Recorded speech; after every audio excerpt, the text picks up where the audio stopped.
5 years after the Civil War, Birmingham, Alabama was founded. With its birth in 1871 came the need for tons of pig iron to fix the U.S.'s crumbling infrastructure. So Colonel James Withers Sloss began to build Sloss furnaces. A year later, the company opened its doors to hundreds of employees according to its official website.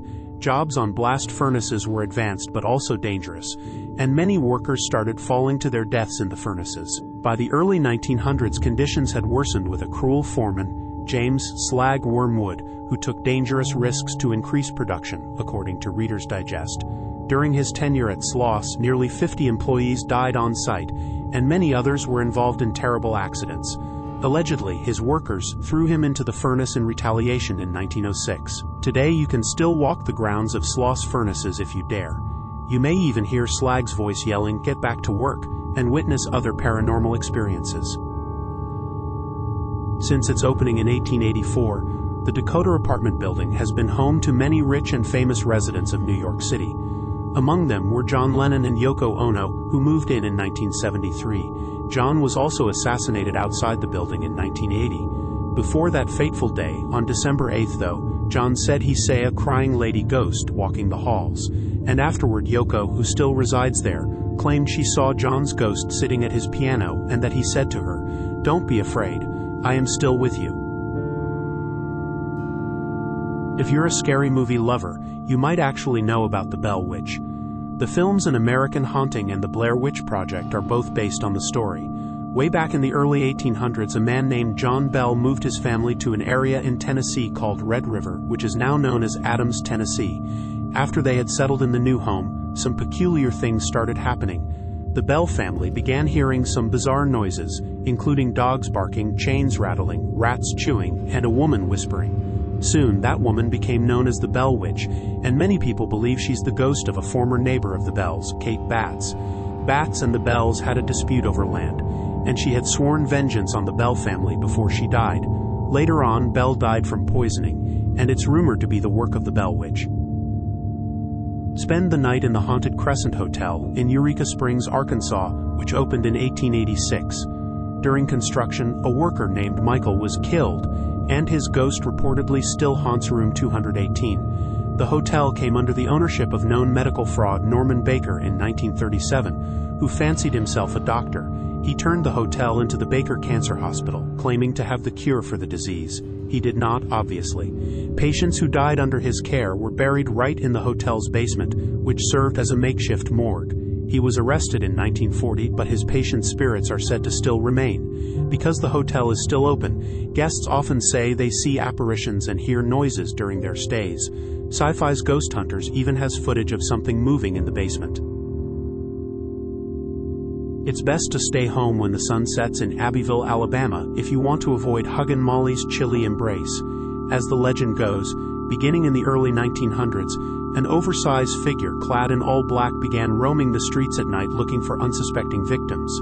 Once she fixates on someone, she hugs the person and screams loudly into their ears. Many people have recounted stories of being chased by what they believe was Hug and Molly. Local parents have even taken advantage of the story to keep their children in line. The town embraces its nighttime warden, proudly calling itself the home of Hug and Molly. There's even a family-friendly restaurant named after her. The Sorency clan began experiencing paranormal activities in present-day Sorency, Georgia, in the 1870s. Family members reported witnessing objects soaring across rooms, hearing laughter and crying, and seeing red eyes staring into the house. Food was thrown from their plates and utensils twisted into unusable shapes. The townspeople speculated that these occurrences were cries for help from spirits who thought the family would be able to save them. On the day the family decided to finally leave the house, a fire iron allegedly floated up and started hitting one of the sons on the head. No one was ever brave enough to live in the house again, and the building went up in flames in 1925. For a taste of true haunting love, travel over this spooky bridge in Marianna, Florida, which has several ghost legends surrounding the structure. In the 1830s, Elizabeth Jane Croom Bellamy married local politician Dr. Samuel C. Bellamy. On their wedding night, her dress accidentally caught on fire, which covered the young bride in horrible burns. She initially survived, but eventually passed away. Elizabeth was buried along the banks of the Chapola River, and it was said that her love for her husband was so strong she couldn't rest. The deceased newlywed, dressed in white, can allegedly be seen wandering the banks from the vantage point of the bridge, which was built after she died. It's said that she appears on fire, either walking through the swamps or diving straight into the river as if to douse the flames, or somberly walking along the side of the river.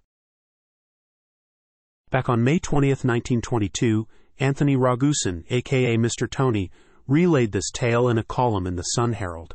He writes that in the early 1800s, two fishermen spent the night on Deer Island off Biloxi's coast.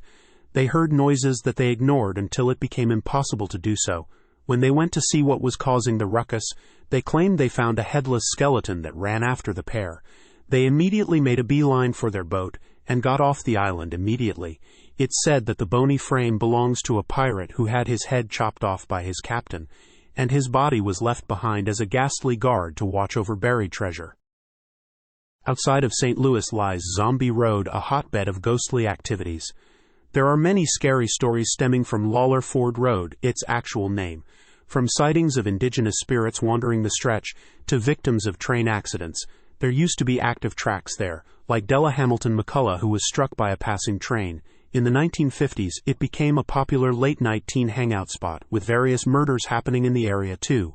It's also been rumored to be the home base of a murderer named Zombie who escaped a mental asylum. These days, the stretch has been rechristened as a nature trail, but it's closed once night falls, with hefty fines for those who dare to trespass.